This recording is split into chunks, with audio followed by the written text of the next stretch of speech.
नमस्कार, स्वागत है आपका हमारे इस चैनल पर। मैं मुनमुन श्रीवास्तव आपका हार्दिक अभिनंदन करता हूं। हमारे साथ हैं ड्यू के dean examination professor DS Rawat. स्वागत है प्रोफेसर रावत हमारे चैनल पर। Thank you.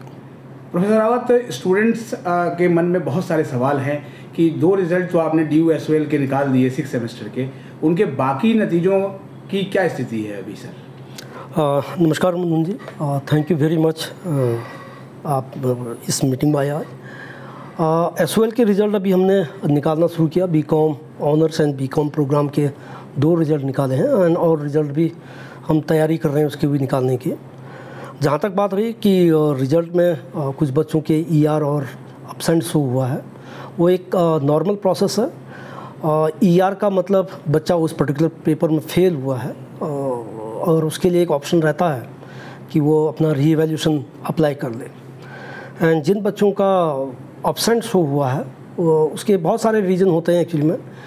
हो सकता है उनके जो अटेंडेंस सीट्स जो थी वो प्रॉपरली साइन नहीं हुई है, तो मैंने SOL को बोला हुआ है ऐसे बच्चों की जो कंप्लेंट है उनको ले करके वो अटेंडेंस शीट को मंगाया जाए एंड उसके बाद अगर कॉपी चेक नहीं हुई है उसको कॉपी को चेक करा करके उनको अपडेट कर देंगे।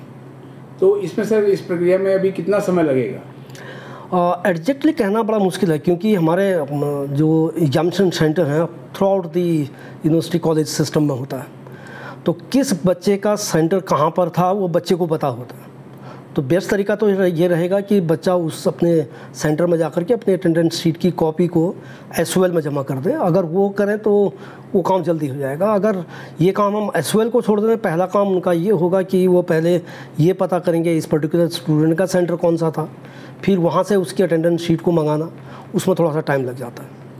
तो सर जैसे अब ये 2 रिज़ल्ट आए हैं अभी, BCom ऑनर्स और BCom प्रोग्राम, तो बाकी रिज़ल्ट भी पाइपलाइन में हैं?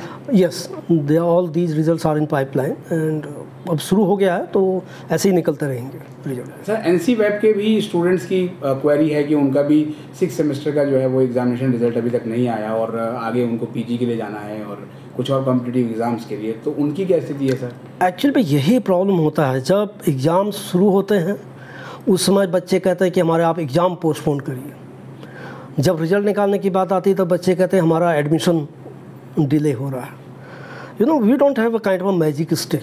जब यही बच्चे थे यहाँ पर आकर के धरना देने लगे थे कि हमारे एग्ज़ाम पोस्टपोन करिए, तो बड़ी मुश्किल से मैंने उनको समझाया था क्योंकि उनका सेमेस्टर लेट चला हुआ था NCOP के स्टूडेंट्स का।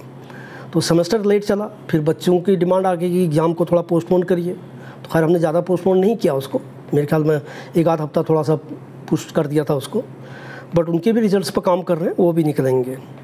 बट जब हम रिजल्ट्स की बात करते हैं दिल्ली यूनिवर्सिटी सिस्टम में, हमको ये देखना पड़ेगा कि हमारा नंबर कितना बड़ा है, नंबर 1।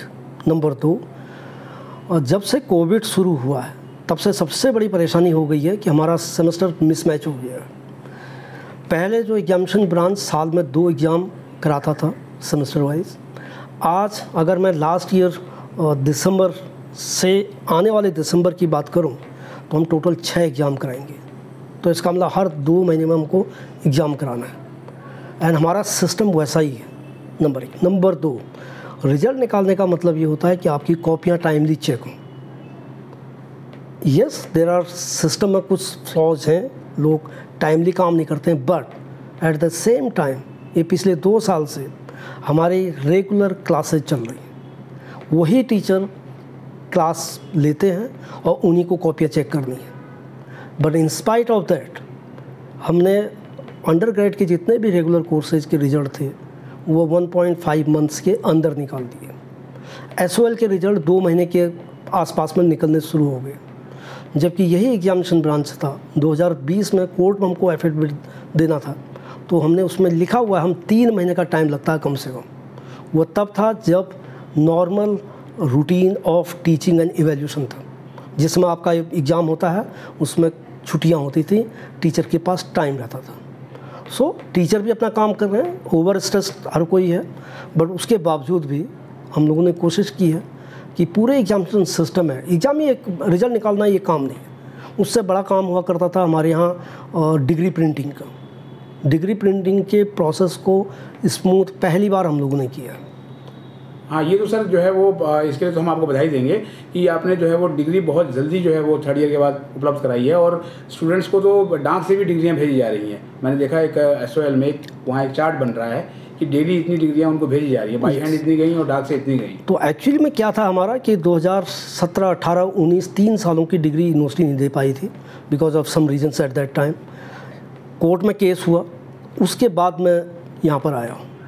तो पिछले 1.5 साल के अंदर एग्जामिनेशन ब्रांच ने 8.5 लाख डिग्रीज प्रिंट की, और उसी दौरान हमको ये पता चला कि जो डिग्री प्रिंटिंग का जो हमारा प्रोसेस है वही बहुत बड़ा फॉल्टी था।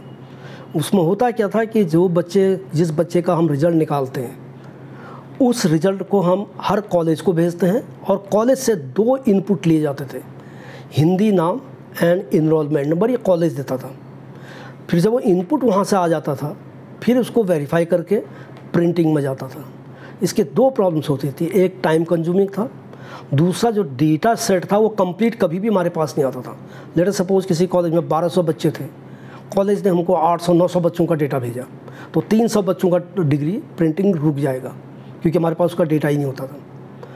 उसको हमने ये इस तरीके से सॉल्व किया। हमने जब एग्जामिनेशन फॉर्म को डेवलप किया, उस एग्जामिनेशन फॉर्म में बच्चे से कहा गया आप ये इन्फॉर्मेशन खुद भरिए। जब ये बच्चे ने भरा, उसी इन्फॉर्मेशन का उसको एडमिट कार्ड जनरेट हुआ, वही इन्फॉर्मेशन उसकी मार्कशीट में जनरेट हुई। मतलब एक स्ट्रीमलाइन हो गया, उसको स्ट्रीमलाइन कर दिया। एंड पहली बार ऐसा हुआ 2021 पास आउट के बच्चों को कॉन्वोकेशन के तुरंत 2 महीने के अंदर सभी की डिग्री प्रिंट हो गई। एक दूसरा, हमने डिजिटल डिग्री का भी कॉन्सेप्ट शुरू किया। तो जिस दिन हम कॉन्वोकेशन करते हैं उस दिन 1.78 लाख डिजिटल डिग्री हमने 2020 के 21 के वाले में किया था, एंड 2022 का जो कॉन्वोकेशन था 1.73 लाख डिजिटल डिग्री बच्चों को ईमेल से भेज दी थी हमने। सो काफ़ी कुछ, नॉट ओनली दैट, पहले यहाँ पर बहुत बड़ी लाइन लगती थी आपकी डुप्लीकेट मार्कशीट के लिए। Duplicate marksheet is available on the website now from 2012 onwards. किसी भी बच्चे को चाहिए वो वहाँ से डाउनलोड कर सकता है, चलो सीधे वहाँ डाउनलोड कर लें, वो डाउनलोड करे, उसको यहाँ आने की ज़रूरत नहीं। ट्रांसक्रिप्ट फॉर्म के लिए यहाँ लाइन लगा करती थी, अब किसी को ट्रांसक्रिप्ट के यहाँ नहीं आना। ट्रांसक्रिप्ट का फॉर्म ऑनलाइन है, बच्चा ऑनलाइन अप्लाई करता है, उसको ईमेल करवाना है, पोस्ट भेजना है या पर्सनल कलेक्ट करना है, all options are with the students. फिर हमने जो सबसे बड़ा एक मेजर इशू था हमारे यहाँ, जो बच्चे का जो डैशबोर्ड है, हम ये चाहते हैं कि बच्चे की पूरी लाइफ साइकिल जिस दिन से वो एडमिशन होता है, जिस दिन वो पास आउट होता है, वो बच्चे के डैशबोर्ड में अवेलेबल हो। तो उसको लेने के लिए हम समर्थ में मूव हो गए। तो एग्ज़ाम फीस आपको पोर्टल पर जमा करनी है। अब आज 6 सेमेस्टर का अगर बच्चा है, वो अपने पोर्टल पे वो 1st सेमेस्टर से लेके 6 सेमेस्टर के सभी मार्कशीट को देख सकता है, किस में वो फेल है वो देख सकता है, किस में उसको क्या करना है, वो सब अवेलेबल इन्फॉर्मेशन उसके पास रहेगी। मतलब सारी जो जितनी भी उसकी चीज़ें हैं वो ऑनलाइन लगभग आपने अवेलेबल करने की कोशिश की। Yes, complete digitisation, complete digitisation किया। और ये उस समय किया है जब कोविड, सबसे ज़्यादा कोविड था। 2021 मार्च से मई जून के बीच में आप देखिए कितनी हाई तौबा मच गई थी, कितनी डेथ हुई थी। मेरे एग्जामिनेशन ब्रांच में अनफॉर्चुनेटली 3 लोगों की डेथ हुई थी उसमें, but examination branch was never close down. And ये वो समय था जब हमने 28 दिन में सभी अंडर ग्रेड रिजल्ट बच्चों के रिजल्ट निकाल दिए। हम बच्चों को कॉन्फिडेंशियल रिजल्ट इशू करते हैं। अगर किसी बच्चे को लगता है कि उसका रिजल्ट डिले हो रहा है, उसका बाहर एडमिशन की दिक्कत हो रही है, हम कॉन्फिडेंशियल रिजल्ट देते हैं। लेकिन इसमें कॉन्फिडेंशियल रिजल्ट तो बहुत सारी संस्थाओं ने माना नहीं। आपने भी बताया कि हमने उनको मेल भी लिखा है, अभी भी शायद SSC और कुछ और संस्थाएं नहीं मान रही है कॉन्फिडेंशियल। ये अनफॉर्चुनेट पार्ट, ये सबसे अनफॉर्चुनेट पार्ट, इससे ज़्यादा कुछ नहीं हो सकता है। सही, अगर मान जाए मैं कहूँ कि फॉरेन यूनिवर्सिटी वाला नहीं मान रहा है तो वो बात समझ में आ जाती है, बट मेरी बात ये समझ में नहीं आती है कि हिंदुस्तान के एक्स ऑफिस वाई ऑफिस के लेटर को नहीं मानता। ये दुर्भाग्यपूर्ण है, ये दुर्भाग्यपूर्ण। ये मेरी यूनिवर्सिटी का ही नहीं है, दिल्ली यूनिवर्सिटी तो कम से कम इस बात के लिए जानी जाती है, हम टाइमली एग्जाम का एकेडमिक कैलेंडर को रिलीजियसली हम फॉलो करते हैं। जो एकेडमिक कैलेंडर निकलता है उसी के हिसाब से हम अपनी टीचिंग इवैल्यूएशन प्रोसेस को करते हैं। लेकिन बहुत सारी यूनिवर्सिटीज़ और हैं जहाँ ये हो ही नहीं पाता है, बच्चों के साल ख़राब हो जाते हैं। तो जब कॉन्फिडेंशियल रिजल्ट दिया जा रहा है I request all of those offices, they must retrospect and think about it, why they refuse it. It is given by the Dean Examination of the respective university. So they must accept that. Sir जो बाकी बचे हुए result हैं क्या वो उम्मीद हम करते हैं कि अगस्त के महीने में आ जाएंगे? हाँ, एग्जैक्ट टाइमलाइन देना मुश्किल। एक्चुअली में प्रॉब्लम क्या है ना कि हम जो प्रोसेस ऑफ रिजल्ट है उसको समझना पड़ेगा हमको। इवन जो कल रिजल्ट निकले हैं संडे को सुबह 8:30 बजे अपलोड हुए हैं आपके, राइट? एंड कुछ रिजल्ट हमारे रात के 11 या 12 बजे होते हैं। सो हम 24 आवर्स के हिसाब से काम करते हैं। मैं बहुत सेंसिटिव हूँ स्टूडेंट्स के फ्यूचर को लेकर, बट कुछ चीज़ें हैं जिसको हम कंप्रोमाइज़ नहीं कर सकते। अगर मान लीजिए X number of copy check करनी है, हमारे पास Y नंबर ऑफ़ टीचर्स हैं, उन्हीं से चेक कराना है। वो चेक कराने के बाद बहुत बड़ा डेटाबेस होता है। अब एक रिजल्ट को प्रोसेस करने के लिए आप लगाइए, अगर मान लीजिए 50,000 बच्चों का रिज़ल्ट निकाल रहे हैं हम एक टाइम पर, तो इंटू 4 पेपर मिनिमम उसका होगा, तो 2 लाख एंट्रीज हो गई। उसमें किस बच्चे के रिज़ल्ट में क्या प्रॉब्लम है मासेस में, वो चेक करना, उसके बाद मॉडरेशन कराना, डेटा को कंपाइल करना, तो it's a huge work. As I said, we already have started declaring the result. We will try to push everything at the earliest possible, but timeline देना बड़ा मुश्किल होगा इसमें। और सर एरर जैसे DUSOL के ही जो 5th सेमेस्टर में भी पीछे एक एरर आया था, उससे आपने ठीक भी कराया, इसके लिए हम आपको बधाई भी देंगे।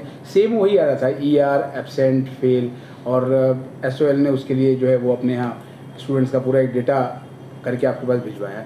तो सर ये गलतियाँ कहाँ हो जाती हैं, क्यों ऐसी परेशानी आती है? नहीं, देखिए ऑनलाइन एग्जाम में एक अलग इश्यूज़ थे, ओके, उसके इश्यूज़ ही टोटली अलग थे, क्योंकि हम पहली बार ऑनलाइन सिस्टम में गए थे। होता क्या है कि मान लिया जाए everybody is not tech savvy also, we need to remember that. सभी लोग इतने ज़्यादा टेक सेवी नहीं हैं कि वो सब कुछ उसको समझ जाए।